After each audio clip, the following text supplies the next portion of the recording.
एक 10 साल की लड़की जिसे जायंट्स उठा कर ले जाते हैं। ये जायंट्स इंसानों से बहुत बड़े होते हैं। अब ये लड़की खुद को इन जायंट से कैसे बचाएगी, आइए देखते हैं। कहानी की शुरुआत में हम सोफी नाम की एक लड़की को देखते हैं जो एक अनाथ आश्रम में रहती है। सोफी को इंसोमेनिया नाम की एक बीमारी है, यानी उसे कभी भी नींद नहीं आती। वो रात भर अनाथ आश्रम में घूमती रहती हैं। एक रात सोफी बाहर से कुछ आवाज सुनती हैं। जब वो बाहर देखती हैं तो ये कुछ बिल्लियां होती हैं जिन्होंने एक डस्टबिन को गिरा दिया है। तभी सोफी एक बहुत बड़े हाथ को देखती है जो डस्टबिन को सीधा करता है और बिल्डिंग के पीछे से एक बहुत बड़ा जायंट आदमी निकलता है। सोफी इस आदमी को देखकर डर जाती है और भागकर अपने बिस्तर पर जाती है। ये जायंट आदमी भी सोफी को देख लेता है और वो सोफी को उठाकर यहाँ से बहुत दूर भाग जाता है। ये सोफी को अपने साथ जायंट्स के देश में ले जाता है।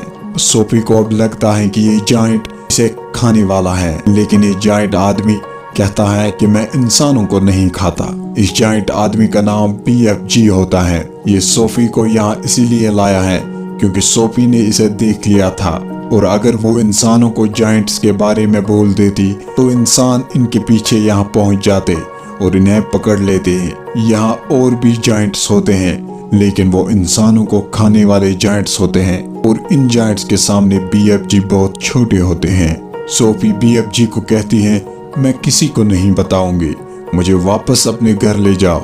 लेकिन BFG कहता है, मैं तुम्हें घर नहीं ले जा सकता, अब तुम अपनी पूरी जिंदगी यहीं गुजारने वाली हो। अगले दिन यहाँ एक और जायंट आता है जो BFG से भी बहुत बड़ा होता है। उसे यहाँ इंसानों की खुशबू आती है, लेकिन BFG उसे यहाँ से किसी भी तरह भगा देता है और सोफी को इससे बचा लेता है।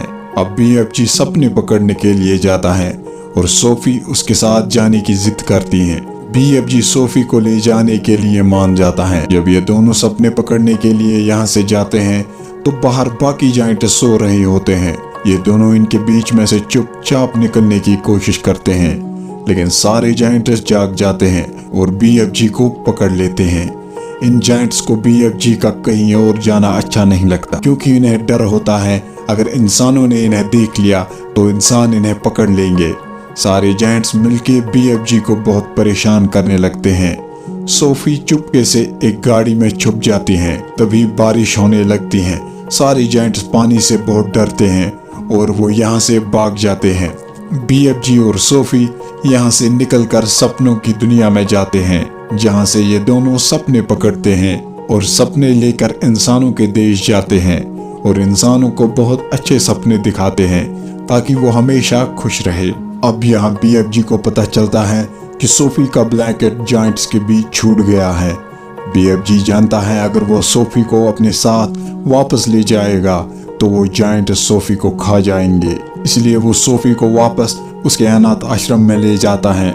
लेकिन सोफी अब यहाँ नहीं रहना चाहती, वो BFG के साथ जाना चाहती हैं, इसलिए वो छत से कूद जाती हैं ताकि BFG उसे पकड़ ले, और ऐसा ही होता है। BFG उसे पकड़ लेता है और वापस अपने साथ जायंट्स के देश में ले जाता। जब सोफी और BFG घर पर होते हैं तो जायंट्स यहाँ आ जाते हैं। उन्हें पता चल गया है कि BFG के घर में एक इंसान है।